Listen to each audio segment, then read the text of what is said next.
Thanks for coming, everybody. I actually know several people on the call. We're a smaller group, so feel free to keep your cameras on tonight as Ghassan presenting. I mean, it might even make it easier to for him to be aware when you have questions if you're comfortable doing that. So, in any case, I'm Brett Toombs. I'm the director of SPIN, and with many other people around the world, was fortunate to bring SPIN together about 10 years ago now, and we've had a really wonderful relationship with our patient organizations around the world and the rheumatology community, and it's been a really joint effort to bring the programs that we're able to bring to people. So this is the SPIN Chat webinar series. So you might realize during the beginning of COVID, we had a group intervention with these SPIN Chat to help people kind of get some tools and tips to cope with all that we're going through. These are the educational materials that were presented in the program, and this is our second SPIN Chat seminar. The first was last week. Each of these there will be 11 total. Each of these relates to a different topic that's helpful to coping during COVID-19, tailored to the needs of people in our community. Ghassan will present from somewhere between 30 and 45 minutes, followed by some questions and answers. Ghassan, with a smaller group, would you prefer that people can ask questions along the way? Yeah, no problem at all. Okay, so if you have questions, then along the way, you can ask Ghassan. You can either, I think, just put your hand up and get his attention. That's a little bit more personalized. I think it's a smaller group there. Or you can also, if you see at the top of your screen, there's a little round circle, like it's the bubble for speech in a cartoon. And that'll get you to the chat pane, and then you can also type questions there in the chat pane, and someone will let Ghassan know that they're there. So what we would ask is that you please turn your microphones off during the presentation, so just to avoid side noise. So if you go down at the bottom of the panel, you'll see there's a microphone, the camera, and the button. So just if you make your microphone gray, we can make sure there's not any background noises Ghassan is presenting. And then you can just unmute yourself if you have a question you want to ask, and that way people will hear you. Also, at the top of the screen, you can either set your screen to view who's talking, everyone, and however you prefer to do that, that's up to you. You can arrange your screen that way. Yeah, so thanks to the SPIN Chat coordinator, Angelica, who's here online somewhere for organizing this and scheduling it, and to Richard Henry, who will be collecting questions along the way and addressing them to Ghassan if you put them in the chat. Again, there's a small group, so if you just want to put your hand up and get his attention, you can do that too. Jumping up and down sometimes helps if he's not paying attention. In any case, all right. So without further ado, I keep mentioning Ghassan, I'd like to introduce him. Ghassan has been with our group since 2009. So he was originally a postdoctoral fellow, which means he completed his doctoral group and did a doctoral degree and did additional training with our SPIN team. And he's been a part of the team since then. He now is a professor at the University of Quebec in Montreal in the Department of Psychology, and he's the Graduate Studies Program Director.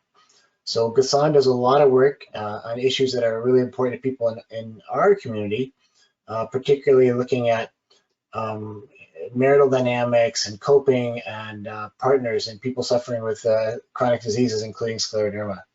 Ghassan, in addition to all his research, does the graduate training in clinical psychology at the university, and is just a wonderful therapist in his own. So he has quite a bit of expertise in a number of areas, including anxiety and worry, and that's certainly been on our minds during COVID. There's a lot to worry about, and Ghassan will provide some ideas tonight on how to differentiate between when you're thinking about things that you can actually do something about and when you're just fretting. Maybe that's oversimplifying, but Ghassan will go through it. And again, however many questions you have is great, and you're also welcome to add things to the chat pane.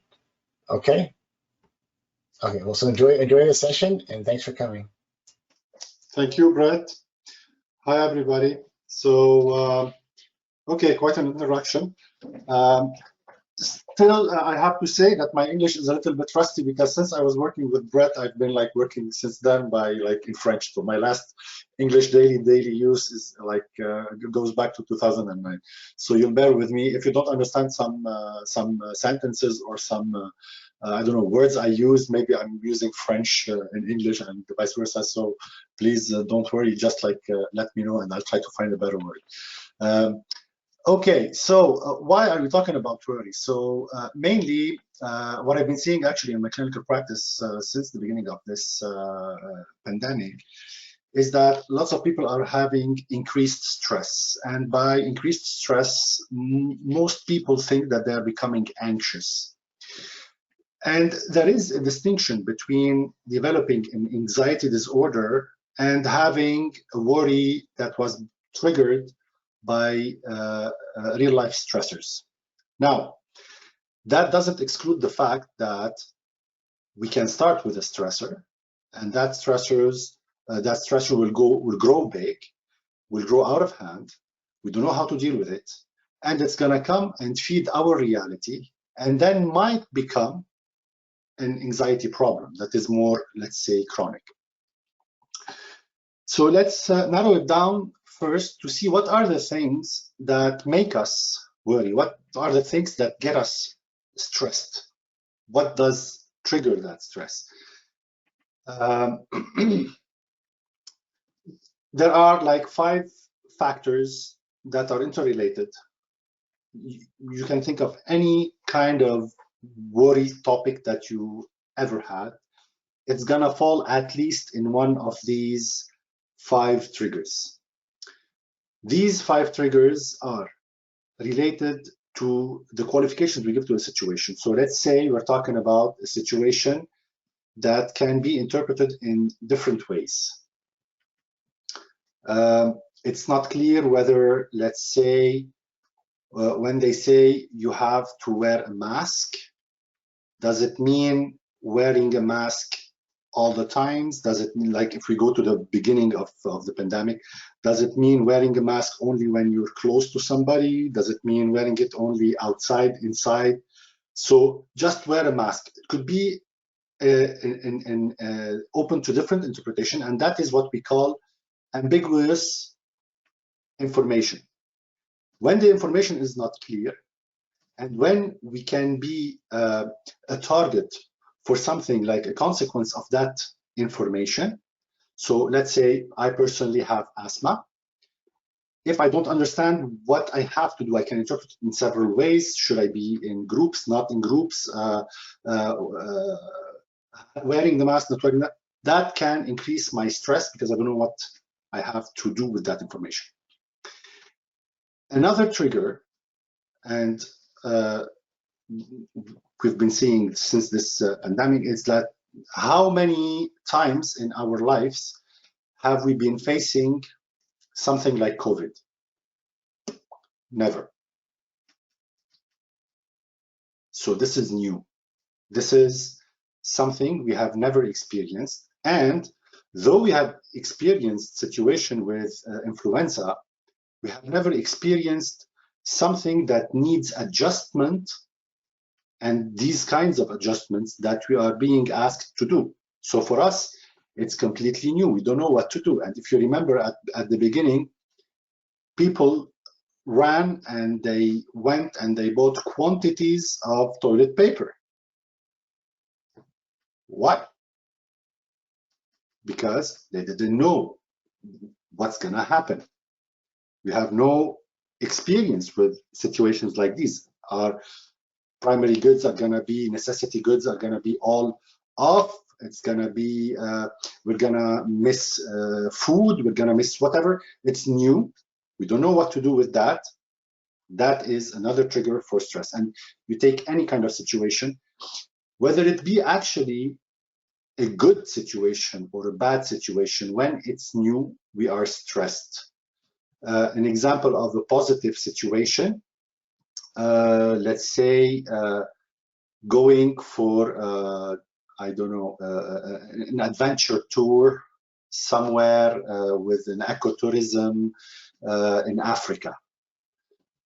It's a cause of stress, but it's a positive stress, but we're feeling stress. Why? Because if it's something new that we have never done, we don't have any kind of experience, and we're gonna fall on the experiences of others. So if others don't have experience in it and they're trying with us, so it means the situation as a situation in all is new, and that might be generating a stress. So it's a trigger of stress. A third trigger, anything that is unclear, anything that is unpredictable, anything that might happen and I don't know what the outcome would be.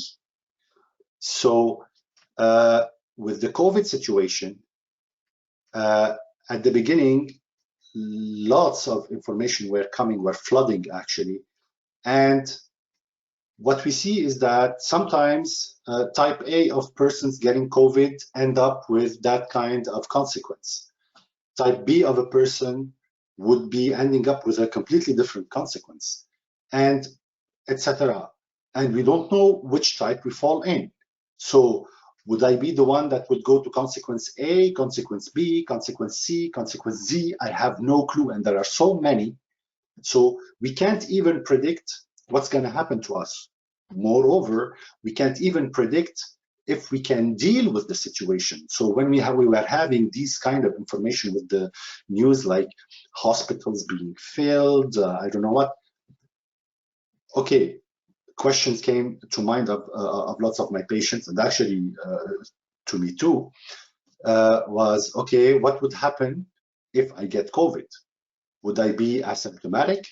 Would I be symptomatic and it's just gonna fade out in 2-3 days? Or will I be on life support?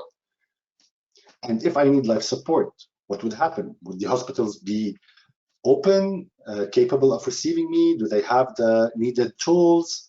Unpredictability. And unpredictability is gonna throw us in stress state, which will also make us worry, starting to put hypotheses on things that might happen.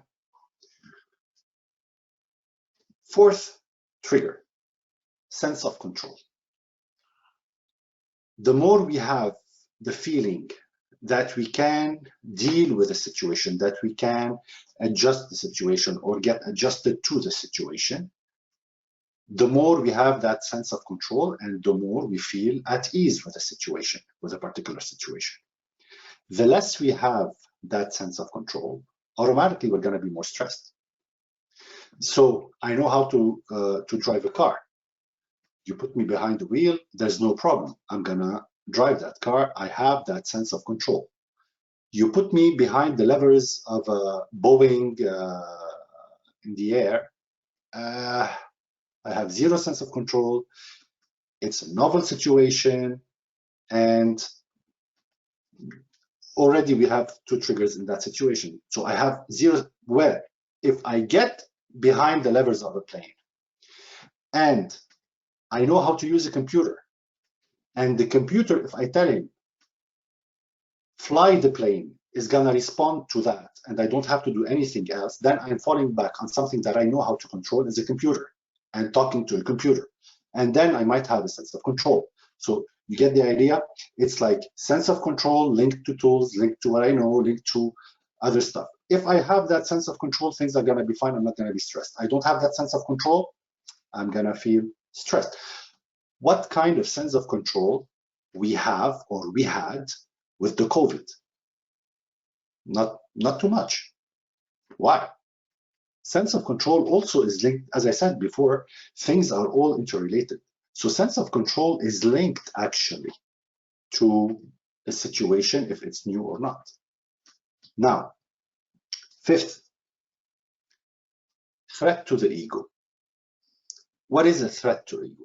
Any kind of situation that's gonna get my competence called into question could be stressful. Let's say I have a condition, it's not let's say, I have a condition that makes me a high risk if I get COVID. So I'm a father, I am a clinician. I have responsibilities. I'm knowledgeable about what's being asked of us to do. What is expected from me? I'm expected to follow the medical indications. I'm expected to be careful. I'm expected to do reduce the minimum exposure. These are things that I'm expected to do. And one might get stressed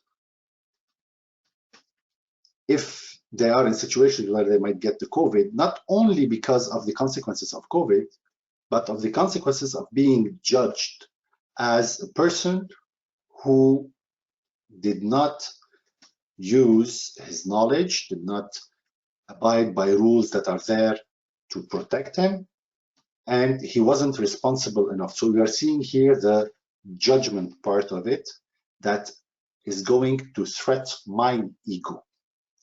In a situation where I have to be talking about, I don't know, quantum physics, I know nothing about quantum physics, and people think that I'm the expert in quantum physics.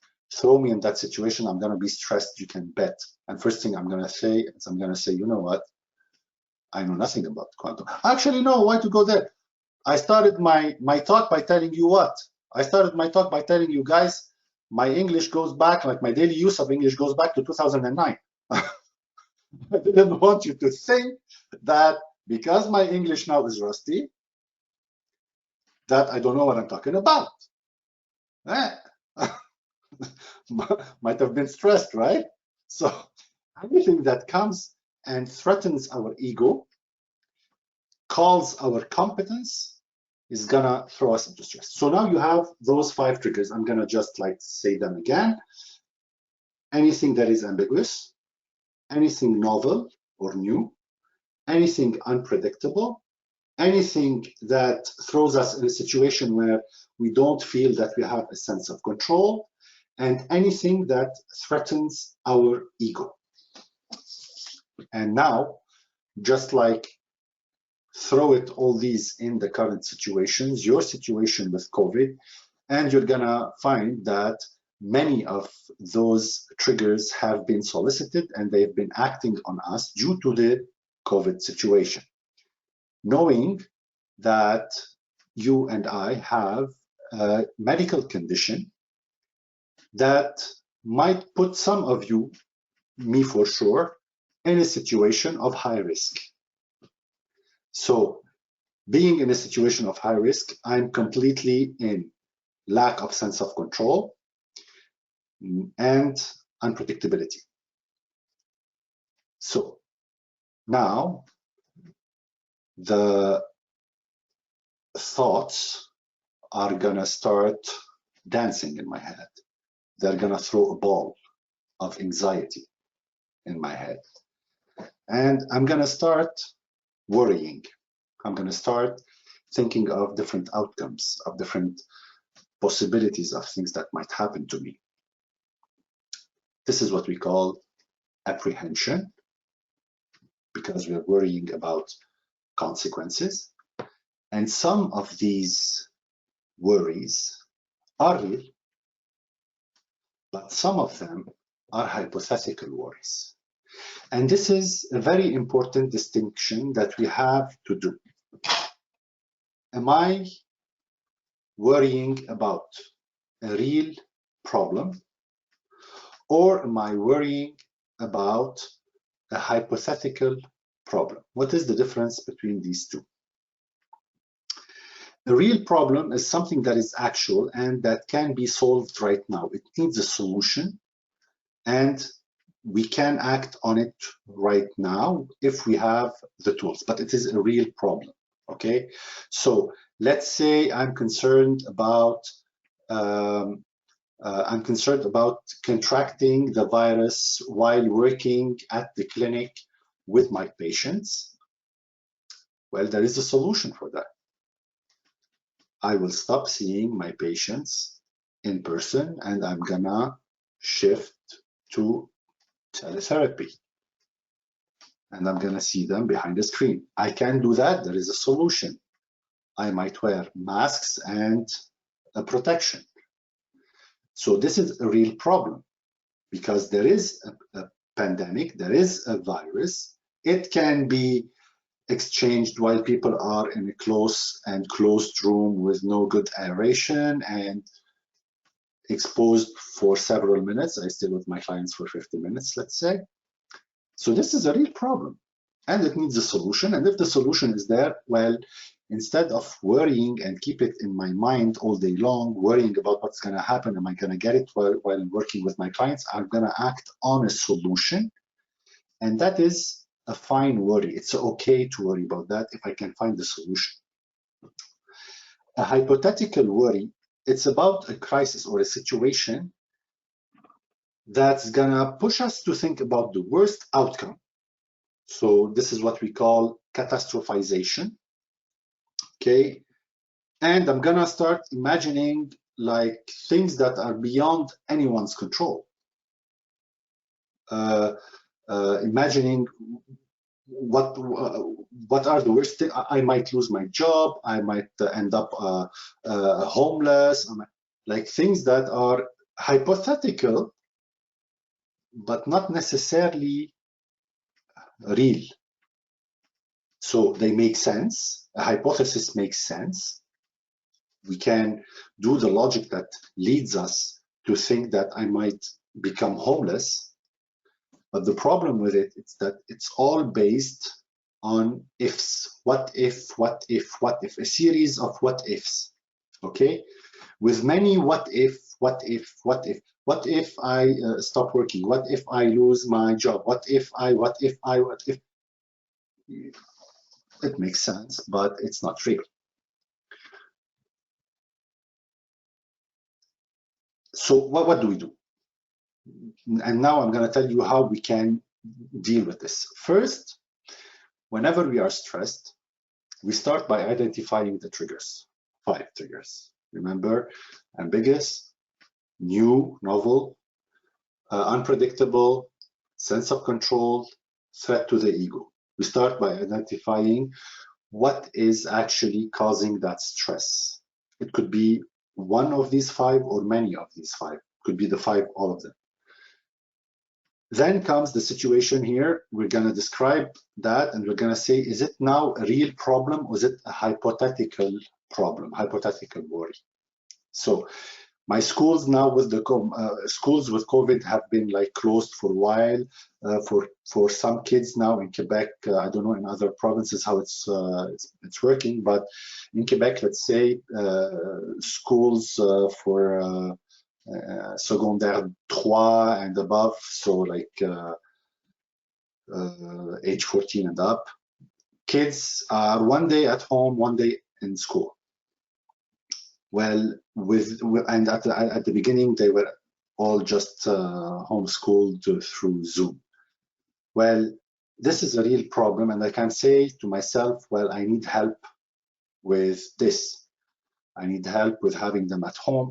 I need help with being able to work and have them at home and have them at school at home. And so this is a real problem that needs a solution. Another problem is that, oh, okay, there are going to be now curfews and only primary necessity goods are allowed to be sold, but I need some stuff that are not necessarily categorized in a primary necessary good. So I have here a problem. But this is a real problem. I can act on it. Maybe I could buy it online. Maybe I could find myself other ways out, borrow something, whatever. A hypothetical worry now would be like things that currently are not there. They might happen in the future, but for now I can't do anything because there's nothing, they're not there. So what will I do if I lose my job at the end of the COVID? Well, now I'm working. Worrying about what if I lose my job is something hypothetical. Logical maybe, but it's still hypothetical. What if I end up sick and I need a ventilator, and at the hospital they don't have a ventilator. Well, now I'm not sick.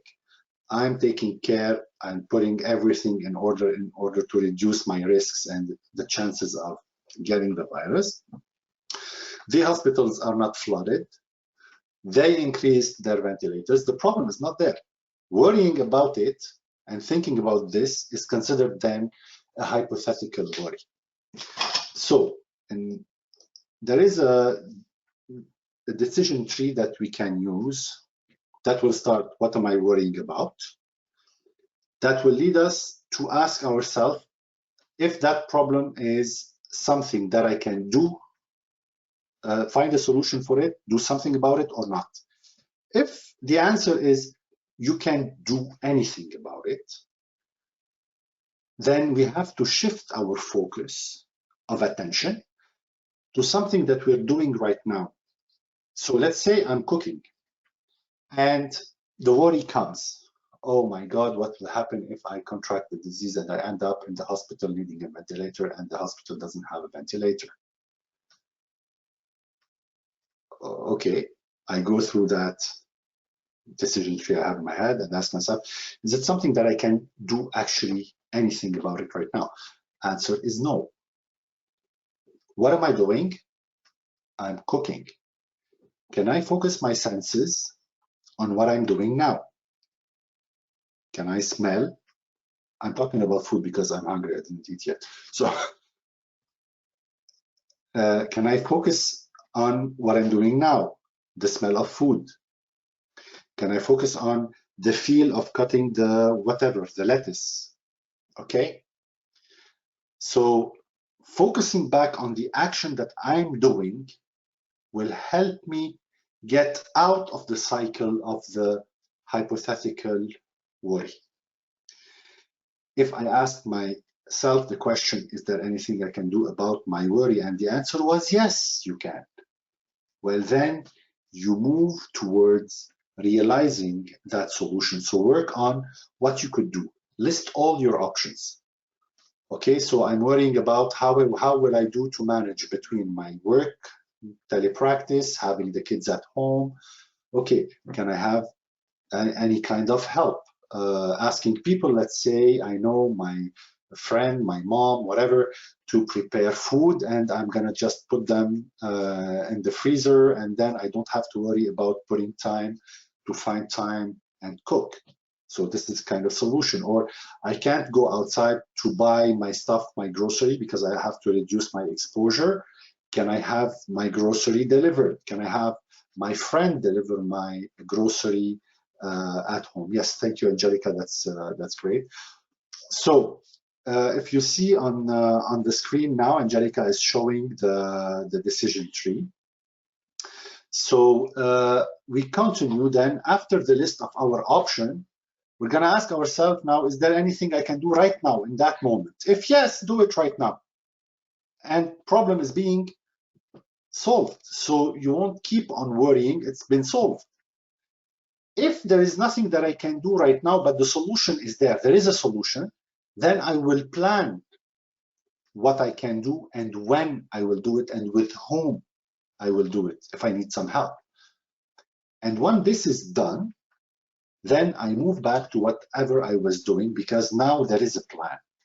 So it's a very pragmatic way of dealing with worry.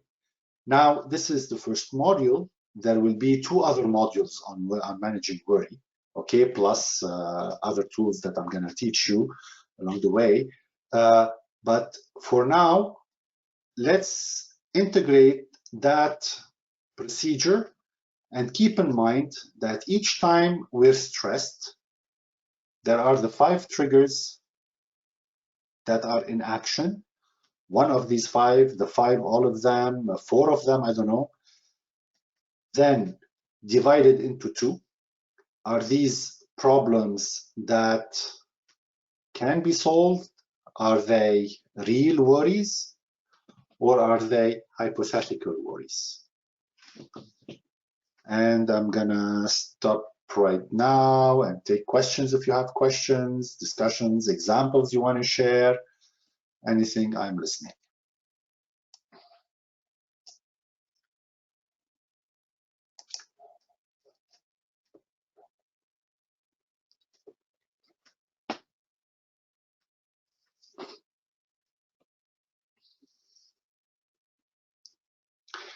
Any kind of a situation that you think was stressful or could be stressful and you want to share and tell us how, let's say, we can maybe find if it's a trigger, what kind of trigger it is. Is it ambiguous? It is new, novel, something else, unpredictable, sense of control, threat to the ego.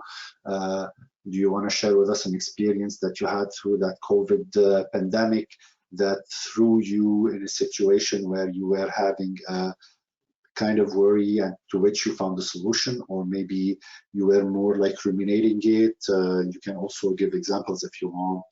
So it could be any kind of intervention or questions, clarifying things that I did, that I said that were not clear enough. I have one thing, if it's all right. Years ago, I was in a situation and there was nothing I could do about it. And I was in my early 20s. And a friend of mine said, "You're like a dog chasing his tail." Okay, I'm sorry. Yeah. You're like a dog chasing his tail. Yeah. And I thought about that. I said, "What are you talking about, dog chasing his tail?" The more I thought about it, that's exactly what you're talking about. You're in a situation and you just keep talking about it in your mind or whatever, and you're not getting anywhere. So personally, every time I get into a situation, I think of what she told me, and it kind of like is a punch to say, get out of there. And if that little bit can help anybody, I'd be very happy. Yeah, yeah. Actually, what you're describing here is the decision is like stopping what is, when you say it's a dog chasing its tail, it's like saying I'm going into a circular thinking, ruminating something that is hypothetical. And why do we ruminate things? Because they make sense. It's a hypothetical worry, but it makes sense. When you think about it, what we're worrying about, the worry itself, on a logical basis, it makes sense. The thing when we say stop chasing your tail, it's because you can't do anything about it and you're not gonna, it's not there, you're not gonna catch it. Yeah, exactly. So this is what you're saying. Yeah. Exactly. It's the point in the decision tree where we say, is it something that I can do anything about or not? And this is where stop chasing tails. Yes, I see in the panel here, like there is a question in French. It says, si les inquiétudes viennent de l'entourage. So if the worries come from the entourage, how do we solve it without being obliged to cut the links with that entourage? Exactly, yes. And this is kind of the stress I was talking about when I was saying that we can be judged sometimes also by the entourage because they say, oh, you're not being responsible enough. And this actually, you're hitting on a topic that is called the emotional over-involvement. Emotional over-involvement, it's a construct, it's an idea that involves the others, the family members, the close friends, showing their care, but in a way that causes more stress than help. It could be by being intrusive. So they're gonna tell us, like, I'm diabetic and I still have my mom, and I'm not 6 years old, okay, guys. So I have still my mom call me from Lebanon to tell me what to eat and what not to eat. She's intrusive, and I'm so happy she's 15,000 kilometers away. So it stresses the hell out of me. Tell her, Mom, you're getting my diabetes going up because just you're being so intrusive. I know what to eat. So that's one thing. The other thing is when the entourage becomes very altruistic and they are helping us in ways and wanting to do everything for us, it increases stress. And the third variable is what we call melodrama, if you can, like all the Mediterranean moms, the Italian mom, oh, you're gonna kill me, I'm gonna have a heart attack because of you, it's sad, why you eating? This is called melodrama. And these are kind of intrusions the family does. They judge, they make us feel that as if we are not good enough in what we're doing, in what we, okay. What can we do about this? This is a real problem. This is not a hypothetical worry. So what we can do about it is sometimes reminding them that we're following rules. Sometimes we tell them that, look, I understand that your intention is good towards me, but you know what, when you call me to tell me what I can eat and what I can't eat, when I have a nutritionist, a doctor, and another physician who's on my back, you're not helping me. I would love it if you could do this, this, this, and that instead. But I know that you're doing it because you care. Okay? So now it's not all on us. If, let's say, my mom doesn't get it, she doesn't get it. Yeah, I know better. Okay. Well, you know what? Instead of answering the phone every time she calls, I'm going to answer the phone every 10 times she calls. She's going to text me 1,000 messages, maybe. I will not answer them either. So I don't necessarily need to, and now in some situations, we have parents, we have family members who are categorized as toxic. Like they can have some, I'm not saying most people, but we know that in the society, there are people who are toxic. There are people who like causing trouble, who like putting stress on other people. Okay, so if I am in a toxic environment, then I have to cut myself out of this environment. So I don't know if it answers the question. It's like I can develop a lot on that topic, but does it give enough ideas? Cool, cool. I'm not gonna tell my mom I talked about her about. I shouldn't. Okay. Okay, so I don't know if there are no other questions. We can call it for my part in the webinar, and we still have another 2 sessions on worry, and we're gonna have 2 sessions on relaxation techniques. So, and if you have till next time any kind of question that comes to mind while seeing the things that we have discussed today, put them in writing, and I'll be glad to answer them next time. Good. Angelica, is there anything else that you want to show, do, or?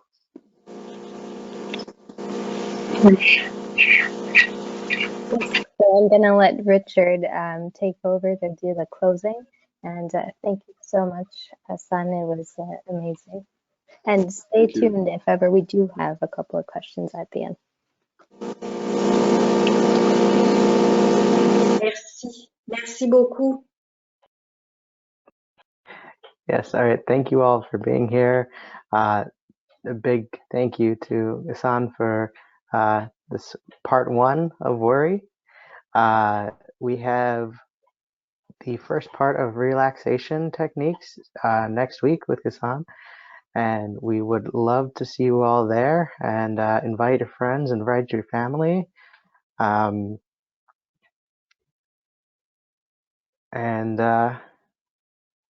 Yeah, have a wonderful rest of your day, evening, morning, whatever time you're at in your day. Thank you again.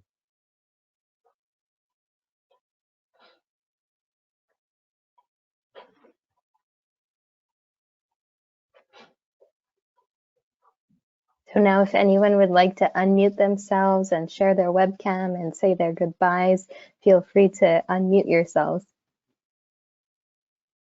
Thank you. It's very interesting. Hope to see you next week.